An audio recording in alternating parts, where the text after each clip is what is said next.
যে আমাদের হিন্দুদের বিভিন্ন সময় বিভিন্নভাবে যারা তথাকথিত সেকুলারিজমের নামে হিন্দু এবং সনাতনীদের দাবিয়ে রাখার চেষ্টা করেন, তারা নানাভাবে কখনো ভাষা, কখনো আমাদের ধর্মীয় আচার পালন, কখনো বিভিন্ন দেবদেবীতে আমরা বিশ্বাস করি, বিভাজন তৈরির চেষ্টা করে। আমি শুধু বাংলার পশ্চিমবঙ্গের আপামর হিন্দুদের বলবো যে কেউ হিন্দিতে, কেউ বাংলাতে, কেউ অন্য ভাষাতে কথা বলতে পারেন, আমাদের ভাষার মধ্যে আটকে থাকলে হবে না। আমরা সবাই at the end of the day আমরা সবাই সনাতনী, এই বিশ্বাসে আমাদেরকে একত্রিত হতে হবে। ঠিক একইভাবে যে প্রভু জগন্নাথ দেবের রথযাত্রা মানে আমাদের চার ধামের একটি ধাম পুরী ধামের রথযাত্রা নয়।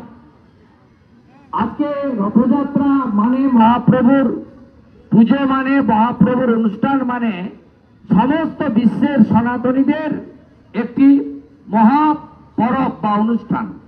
এটা আমাদের হিন্দুদেরকে মানতে হবে, এই ধারায় প্রবাহিত করতে হবে। গণপতি উৎসব মানে মহারাষ্ট্রে সীমাবদ্ধতা নেই।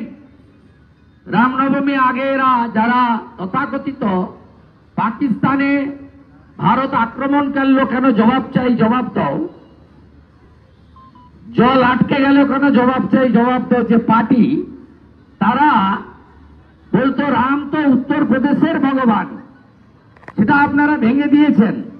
2025-এর রামনবমীতে 1.5 কোটি হিন্দু রাস্তায় নেমেছে। তাই আমাদের ব্রাহ্মণ, ক্ষত্রিয়, বৈশ্য, শূদ্র, ইস্কন, ভারত সেবাশ্রম, রামকৃষ্ণ মিশন, আর্য সমাজ, মত আপনার আলাদা আলাদা থাকুক, ভাষা আলাদা থাকুক, বিভিন্ন রাজ্য বিভিন্ন ক্ষেত্রে আলাদা আলাদা, যেমন আমাদের সবচেয়ে বড় পুজো হচ্ছে দুর্গোৎসব। আবার বিহার, ঝাড়খণ্ডে, ইউপির একটা বড় অংশে সূর্য দেবের পুজো বা ছট মাইয়ার পুজো বড় উৎসব। আমাদের এই প্রাচীরটাকে ভাঙতে হবে। প্রাচীরটা যদি আমরা ভাঙতে না পারি তাহলে মোথাবাড়ি হবে, ধুলিয়ান হবে, শামশেরগঞ্জ হবে, মহেশতলা হবে। আজকেও আমি আসার সময় রক্ত দেখতে দেখতে আসছিলাম, হিন্দুদের রক্ত।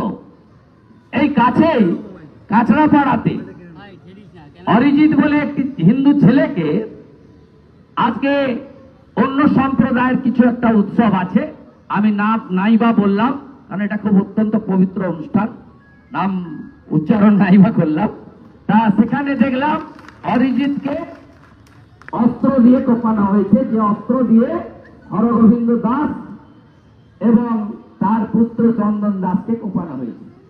আরেকটা ছবি কাছেই এসে 200 মিটার আগে পেলাম, এগরা থানার দোবান্দিতে, সেখানেও একজন হিন্দু গাড়ির চালক, তার ঠিক এই জায়গাটা রক্তাক্ত, রক্ত পড়ছে। এই জিনিস বাংলায় বন্ধ হওয়া দরকার আছে। বন্ধ তখনই হবে যখন হিন্দু তার একতা গড়ে তুলবে, ভাষা, মত, পথ, দেব দেবীতে, যাতে আমরা কেউ বিভক্ত না হই। যে কথা গোরখপুর মহন্ত পীঠের মহন্ত মহারাজ উত্তরপ্রদেশের মুখ্যমন্ত্রী যোগী আদিত্যনাথ বলেছেন, বাটেঙ্গে তো কাটেঙ্গে। একই কথা আরো সুন্দরভাবে দেশের যশস্বী প্রধানমন্ত্রী মহারাষ্ট্রে গিয়ে ছত্রপতি শিবাজী মহারাজের জায়গায় গিয়ে বলেছেন, এক রহেগে তো সেফ রহেগে, নেই রহেগে তো নির্মমতা কা সহিত কাটেঙ্গে। তাই আমি আপনাদের কাছে আশা করব যে দুর্গাপুজোয় শ্যামপুরে মূর্তি ভাঙা, নোদাখালীতে মা লক্ষ্মীর মূর্তি ভাঙা, কালী পুজোয় কিছু দূরে কলকাতার রাজাবাজারে কালী ঠাকুরের উপরে আক্রমণ, কার্তিক মেলায় বেলডাঙ্গা রক্তাক্ত হওয়া, বা সরস্বতী পুজো করার জন্য যোগেশচন্দ্র কলেজের ছাত্রীকে হাইকোর্টে যাওয়া, বা নগর উখড়াতে আল আমিন মন্ডল গিয়ে বলা এখানে পুজো হবে না।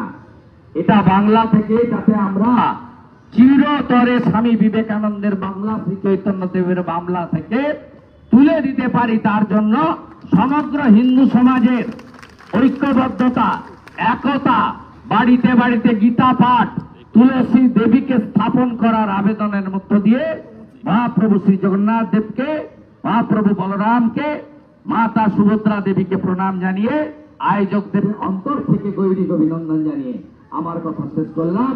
জয় জগন্নাথ দেব কি, জয় জয় জগন্নাথ দেব কি, জয় জয় বলরাম দেব কি, মাতা সুভদ্রা কি, রথযাত্রা কি, রথযাত্রা মহোৎসব কি।